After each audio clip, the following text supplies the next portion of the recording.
বাড়িতে আত্মীয় স্বজন আসবে, ওই জন্যে ছেলে মেয়ে দুজনেই মাকে হেল্প করতে চলে এসেছে। রাধে রাধে বন্ধুরা, ওয়েলকাম টু আওয়ার চ্যানেল। আশা করি আপনারা সবাই ভালো আছেন, আমরাও ভালো আছি। আজ হচ্ছে দ্বাদশী, তো এখন থেকে ভিডিওটা শুরু করছি। আর এখন যাব আমি দুপুরবেলার জন্য রান্না করতে। ওদিকে পুজো হয়ে গেছে, পুজো আজ সোনার বাবা দিয়েছে। তো বন্ধুরা চলুন, নতুন একটা দিন, নতুন একটা ব্লগ আপনারা দেখতে থাকুন, আশা করি আপনাদের ভালো লাগবে। আজ দ্বাদশী, তো সেই জন্য শাক রান্না করতে হয়, ওই জন্যে আজ রান্না করব থানকুনি পাতা। তো এই থানকুনি পাতা আমাদের বাড়ির থানকুনি পাতা। আর রান্না করব হচ্ছে, এখানে আলু খোসা ছাড়িয়ে নিয়েছি, এখানে ফুলকপি, এটা কিন্তু আমাদের বাড়ির গাছের মানে বাড়ির ফুলকপি। তো এটা অনেক দিন ফ্রিজে তোলা ছিল, রান্না করব করে আর করা হয় না। তো সোনার বাবা বললো যে ভাজা করতে, তো ওই জন্য এই যে আলু দিয়ে আর ফুলকপি দিয়ে ভাজা করব। আর দেখি কি রান্না করা যায়। তো বন্ধুরা, রান্নাবান্না প্রায় কমপ্লিট হয়ে গেছে। এখানে কুমড়ো, আলু আর টফু দিয়ে একটা সবজি হচ্ছে। আর এখানে থানকুনির পাতা বাটা প্রায় হয়ে গেছে। আর এখানে হচ্ছে ফুলকপি দিয়ে আলু ভাজা না করে এর মধ্যে একটুখানি পোস্ত দিয়ে দিয়েছি। হচ্ছে ফুলকপি আলু পোস্ত, এটা নতুন রান্না করলাম, দেখি কেমন লাগে। আর এপাশে ভাত হয়ে গেছে বাবা, এই যে।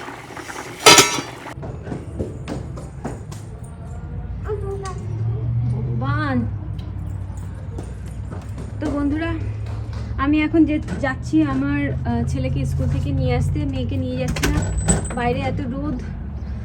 তো কার্টুন চালিয়ে দিয়ে এলাম, ও কার্টুন দেখুক। আমি বললাম যে বাড়ি যদি কেউ আসে দরজা খুলবে না। অবশ্য বাবা রয়েছে, বাবার ঘরের দরজা খুলে দিয়ে এসেছি। বেল বাজালে তো বাবা উঠে যাবে ওখানে। তো বন্ধুরা চলো, বাবা কি গরম, মনে হচ্ছে কি সিদ্ধ হয়ে যাবো। রান্না করতে গেলে এত গরম লাগে না, যে গাড়ির মধ্যে এত গরম। মাঝখানে একটা দিন পর আমাদের বাড়িতে আত্মীয় স্বজন আসবে, ওই জন্যে ঘর দুয়ারগুলো একটুখানি পরিষ্কার করে নিচ্ছি। আমাকে হেল্প করছে আমার ছেলে আর আমার মেয়ে। মেয়েকে কোনো কাজ করতে বলাই হয়নি, যেহেতু দেখছে মা কাজ করছে, ওর দাদা কাজ করছে, ও কাজে লেগে গেছে। অনেক কারণ আছে, যেসব কারণে আমরা দেশের মানুষকে খুবই মিস করি।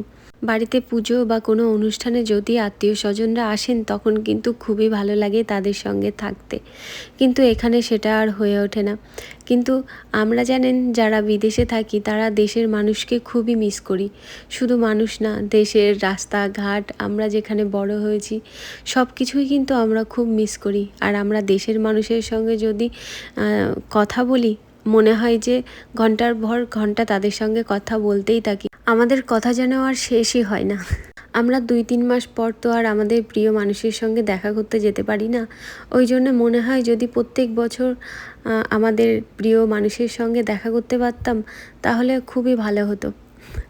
কিন্তু আর সেটা আর কপালে নেই।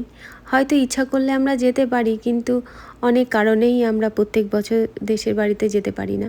গত বছর যখন বাচ্চাদের স্কুল ছুটি হয়েছিল, তার পরপরই আমার শ্বশুরমশাই শাশুড়ি মা আমাদের এখানে এসেছিলেন। আমাদের বাচ্চাগুলো খুবই খুশি হয়েছিল তাদের ঠাম্মা ঠাকুরদাদাকে কাছে পেয়ে। কিন্তু এবছর শুধু মনে হচ্ছে যে গতবার তো মা বাবা এসেছিলেন, এবছর যদি আসতেন তাহলে কত না ভালো হতো। বাচ্চাদের কয়েকটা দিন স্কুল হয়ে আবার স্কুল ছুটি হয়ে যাবে, তাই ভাবছিলাম যদি ঠাম্মা দাদু এখানে থাকতো তো বাচ্চাদের সঙ্গে খেলাধুলা করতে পারতো। আমার ছেলে যেরকম গতবার ওর দাদুর কাছ থেকে সাইকেল চালানো শিখেছিল, এবার ও ভাবছিল যে যদি দাদু আসে তাহলে দাদুর কাছ থেকে ও সুইমিং শিখবে। কিন্তু এবছর বাবা মা আসবেন না, তো খুবই ভালো হতো আসলে। মাঝে মাঝে ভাবি 2 মাস স্কুল থাকবে না, ওরা কি করে এই 2 মাস কাটাবে। আপনাদের সঙ্গে কথা বলতে বলতে ফার্নিচারগুলো পরিষ্কার করা হয়ে গেছে, বিছানা চাদর পেতে দিয়েছি, এবার ঘরটা মুছলেই হয়ে যাবে। আর আমার মেয়ে ভীষণ খুশি হয়ে গেছে ঘর পরিষ্কার দেখে।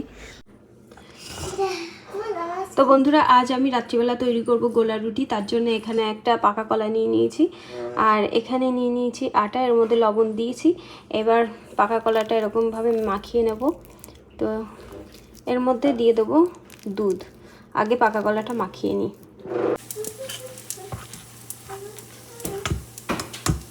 তো ব্যাটারটা আমার গোলা হয়ে গেছে, এবার আমি এক এক করে রুটি করে নেব। আমি দুটো প্যানে রুটি বসিয়েছি যাতে তাড়াতাড়ি হয়ে যায়।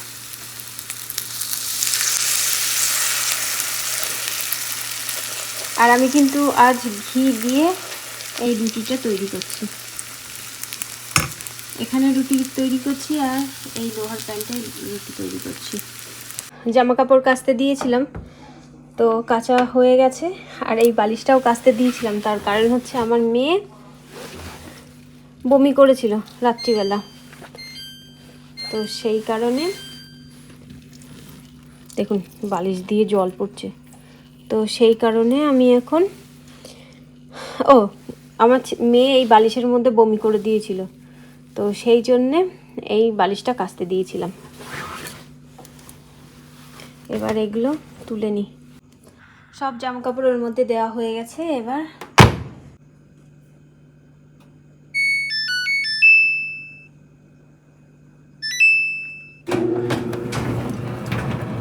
রাত্রিবেলা আমাদের খাওয়া দাওয়া কমপ্লিট হয়ে গেছে। এবার রান্নাঘর পরিষ্কার করার পালা। আপনারা যারা আমার পুরনো বন্ধু তারা তো আপনারা সবাই জানেন যে এটা আমার ইলেকট্রিকের ওভেন। তো এই ওভেনে এমনি 2-3 জনের রান্নাবান্না করতে খুবই সুবিধা হয়ে যায়, কিন্তু যদি একটু বেশি মানুষের রান্না করতে চান না, তাহলে কিন্তু রান্না হতে খুবই দেরি হয়।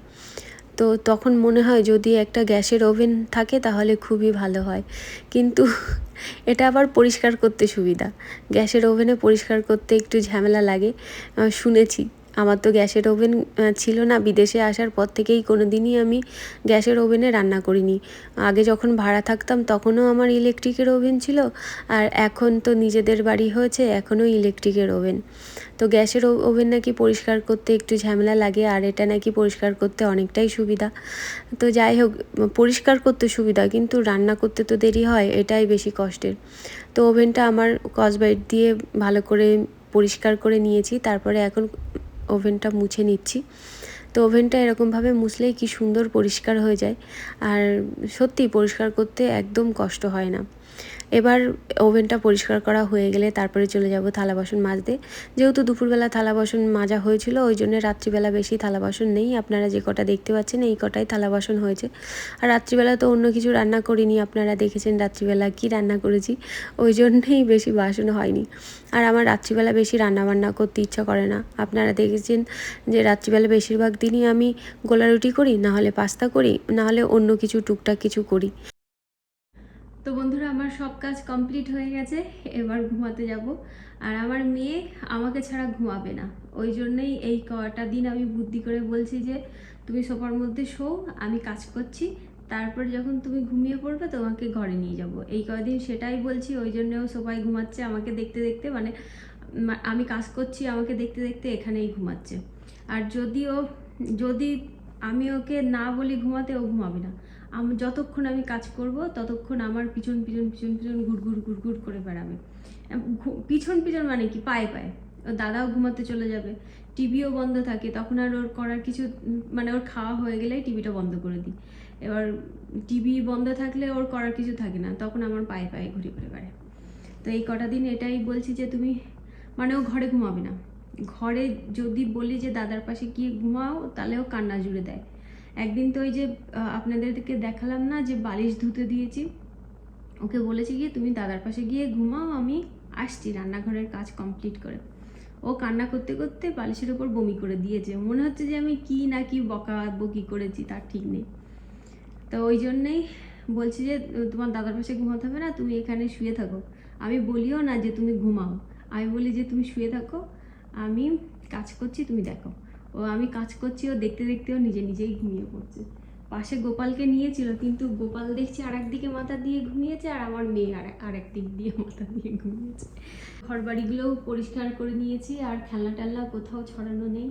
এই যে এইদিকে এই ঘর বাড়িগুলো পরিষ্কার করে ঘরে ঘুমাতে গেলে না বেশ ভালো লাগে। সকালবেলা উঠে সব কিছু পরিষ্কার দেখতে পাই, কোনো নিচে খেলনা টেলনা ছড়ানো থাকে না, বেশ ভালো লাগে ঘুম থেকে উঠলেই ঘর গোছানো দেখলে। এই আর কি, ওই জন্যই রাত্রিবেলা চেষ্টা করি ঘরটা গুছিয়ে রাখার। তারপরে ঘরে বাচ্চা আছে, আপনারা তো বুঝতেই পারছেন। আর আমার মেয়ে তো এক জায়গায় বসে থাকার মানুষ না, ও তো সারাক্ষণ কাজ করতে থাকে। ও কাজ ও সারাদিন যা পারে তাই করুক, কিন্তু রাত্রিবেলা চেষ্টা করি সব ঘরের মধ্যে ওই যে খেলনা টেলনাগুলো ছড়ানো থাকে ওগুলো গুছিয়ে রাখার চেষ্টা করি। কখনো কখনো হয়ে ওঠে না, কখনো কখনো ইচ্ছাই করে না যে ওই খেলনাগুলো তুলি। যখন ইচ্ছা করে না তখন আর গুছাই না, ওইভাবেই থাকে। যখন ইচ্ছা করে, মানে যেদিন খুব বেশি কষ্ট হয়ে যায় সেদিন আর গুছাতে ইচ্ছা করে না, সেদিন আর খেলনা টেলনা গুছাই না, আর বাদ বাকি দিন গোছানোর চেষ্টা করি, এই আর কি। তো বন্ধুরা চলুন তাহলে আজকের মতো ভিডিওটা এই পর্যন্তই। দেখা হবে নতুন ভিডিওতে। আপনারা সবাই সুস্থ থাকবেন, ভালো থাকবেন। বাই বাই, রাতে রাতে।